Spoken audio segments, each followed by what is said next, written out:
Cool. All right, let's begin. So if you guys remember last week, last week this time, we were preparing for this internal. I was giving you guys some information about this internal, and we ran out of time when I said we were talking about the different types of graphs you might get because you guys had to go get your ball tickets. So what I want to spend the first kind of section of today's lesson is going through the different types of graph that you will expect when you process this data so you know what they mean information-wise. Are we okay with that so far? Okay.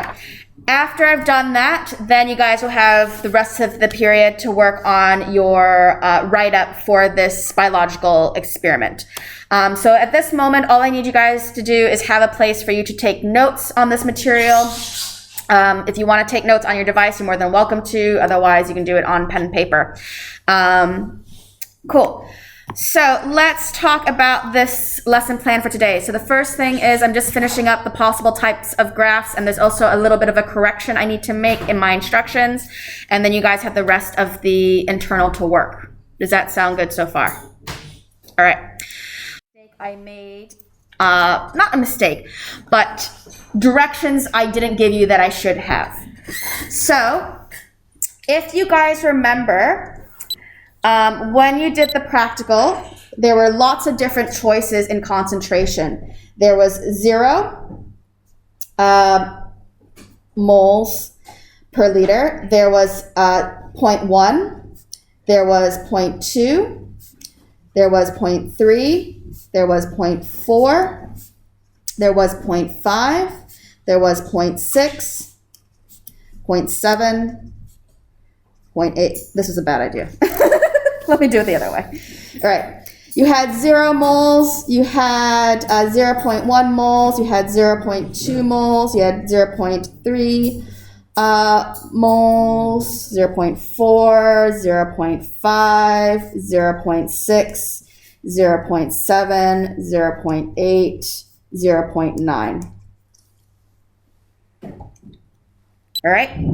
Are we okay with that so far? So those are your choices of salt concentration solutions.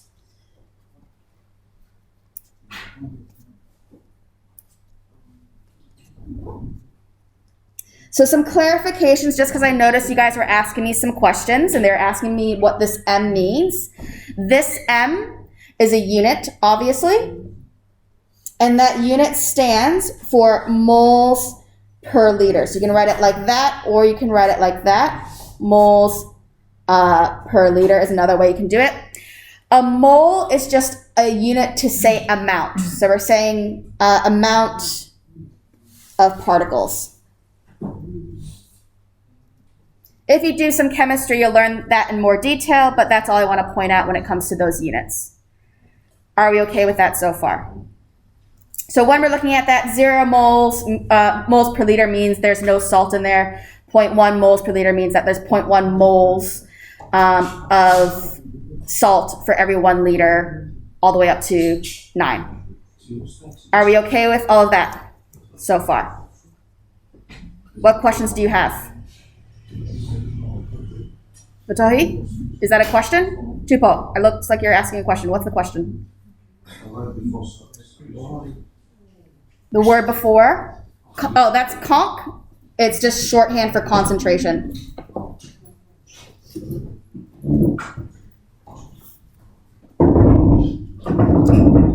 Mass.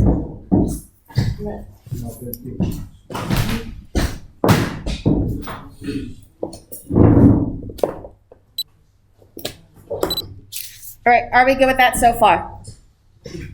So everyone chose a 0 moles per liter concentration, and then you did 4 repeats.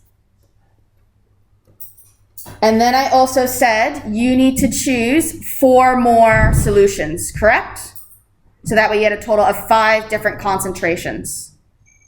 So when we were doing this, you had lots of different choices. You had 1, 2, 3, 4, 5, 6, 7, 8, 9. So you obviously didn't need to do all of them. You only need to pick 4 out of that 9 different options.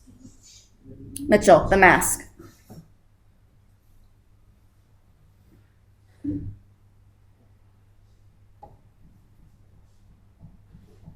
Depot, the mask.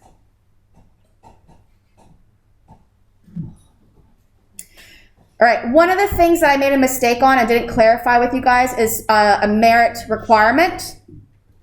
So for merit, you needed to do an even range.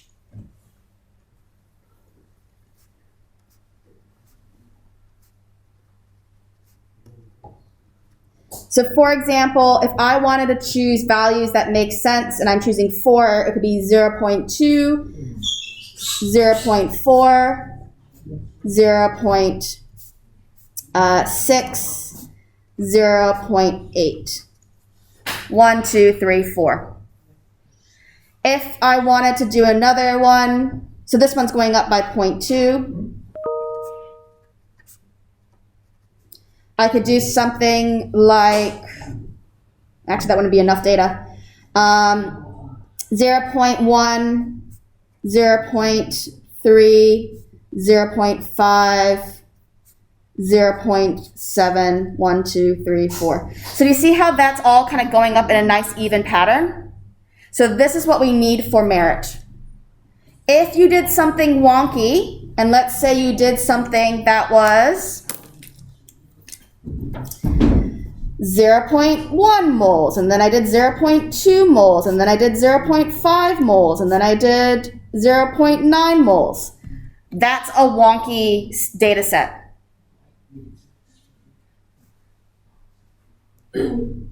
Wonky range. This will limit you to an achieved.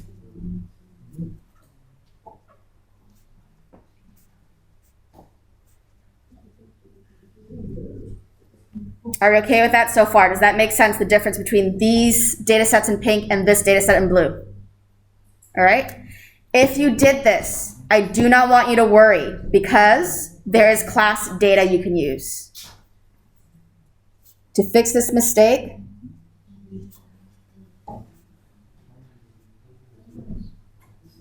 use the class data. So let me show you where this class data is. All right. So if you want to access this class data, oh, that's not what I want. You are going to Google Classroom. Let me close these two. You are going, excuse me, can we stop the talking? You're going to Google Classroom. You're going to the internal. And in this results and graphs osmosis, this is where you guys are going to be inputting your data in a moment or later today. There's this tab that says data if you need it. So if your data has some sort of issue, maybe you didn't get your repeats properly, maybe you did that mistake and didn't have a good range, you can grab this data that's in here. Are we okay with that? Yes? Okay. Now, with this results table that you are looking at, some things to keep in mind is that it's completely blank. You need to fill these guys in. Use some observations to help you guys out. So you notice that there's 1, 2, 3, 4, 5 boxes here. How many concentrations did you test? 5. There are 1, 2, 3, 4. How many repeats did you do? 4. So you see where things might fit into this table. All right. The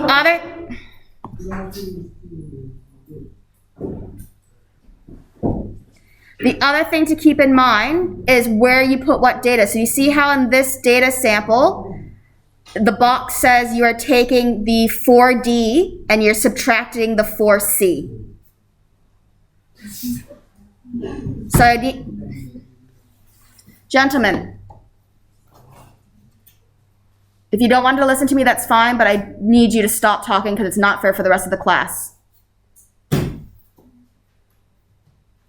This is your last warning. If I have to stop again, I'm going to move you out. All right, what you guys will see here in this box is that it already has done some equation for you. It's taking whatever value you have in D and it's subtracting away whatever you have in the C box. So think about what you're going to do. You have your initial value and you have your final value and what you might want to subtract. Look at your notes because you did this in the dialysis practical. So that'll help you figure out what you put in those two boxes. This one here, we notice that it takes whatever you found in this E calculation, times it by 100, and divide it by whatever you have in C. So if we're thinking about whenever we're multiplying something by 100, what do you hear when someone says, give it your all? Give 100%. So this is obviously your percentage mass change. And then the last bit here is your average. Now we have not put the average formula in there because you need to do your averaging. Okay? If you are aiming for merit or excellence, you need to look at the quality of your data and exclude the outliers. Exclude data that does not make sense. Okay? You don't need to replace it with the class data. You just need to show me exclusion. Are we okay with that so far? All right, can I move on? Okay. So next thing we are thinking about then are the types of graphs you are getting. So the first type of graph you are going to get potentially is one that starts above 0 and then goes into the negative values. This one we started looking at the other day. If you notice, it says, for this type of graph, I don't want you to say that the mass decreases as your trend. So even though this line is decreasing, the problem with that statement is that statement doesn't work because there's certain instances where the mass actually increased. So you can't use that. You're looking for that isotonic point, and that's where it started decreasing. Are you okay with that so far? So that was the last one. The other thing to keep in mind, make sure everything's well labeled. The x-axis should have your salt concentration moles per liter. The y-axis has that percent mass change. Make sure everything is labeled. Now, that is not the only graph you may get. You might also get a graph that looks like this, for example. So, here's my graph. That's my 0. That's my salt concentration in moles. This is my percent mass change. And what some of your data might show is it goes down, but then there's a little bit of an up. So you might get a curve. So the thing to keep in mind is that there's still some stuff that's very similar. This here is still your isotonic point. However, you notice the mass keeps decreasing, and then at this point, you start to see the mass increasing. You might be wondering, why is my mass increasing?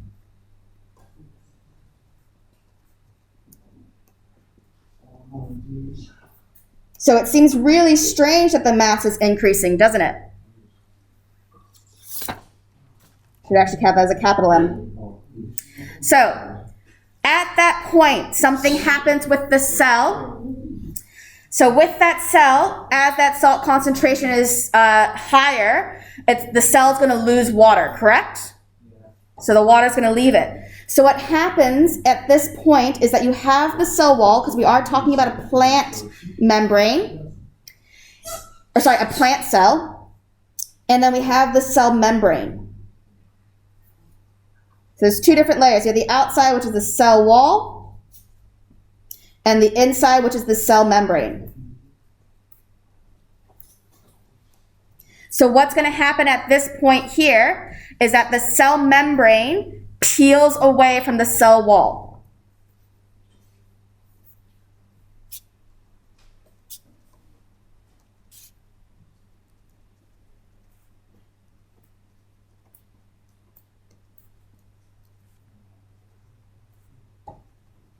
And creates gaps. So when it creates those gaps, it then provides that opportunity for water to go back inside, and that's why you see that increase coming. Does that make sense? The special word for this kind of turning point is Plasmolysis. So that's the term for this. So some of your graphs might look like that. You need to be able to explain what you're seeing if you want to merit or excellence. So that's why I'm just running through it. Are we okay so far? Can I move on to the last one? Wait a second. I can wait a second. The last one's really easy, and it's probably unlikely you're going to get it. Most likely you're going to get one of these two graphs.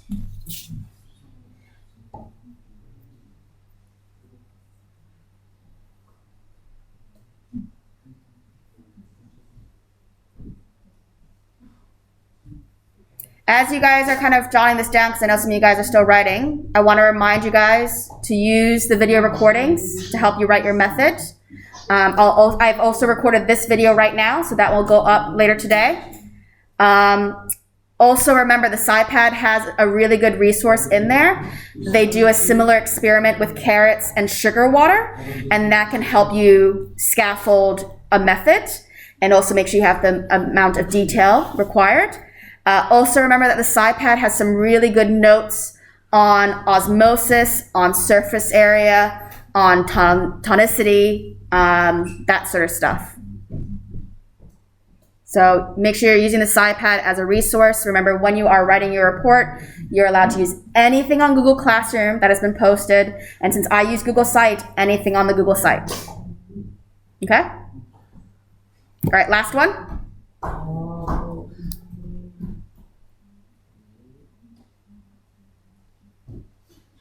I'm going to scan all this and put it online, so don't worry, it will get there.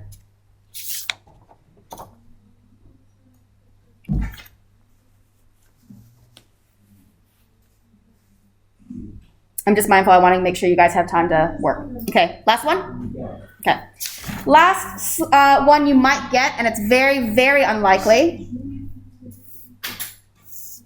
is you get a graph with the salt concentration, moles, we have the percent mass change, and you could have a graph where there is no isotonic point being shown.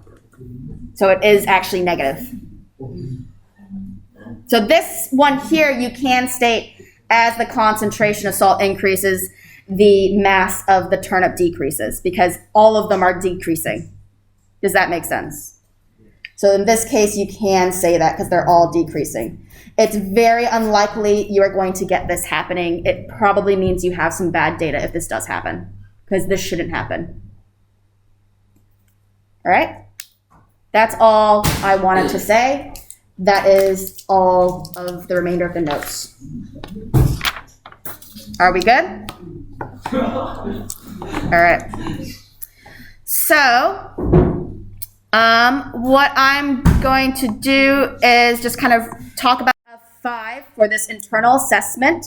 What I expect, or actually what I suggest you get done by the end of today, so that way you are on track to finishing this internal, is that you do the planning section,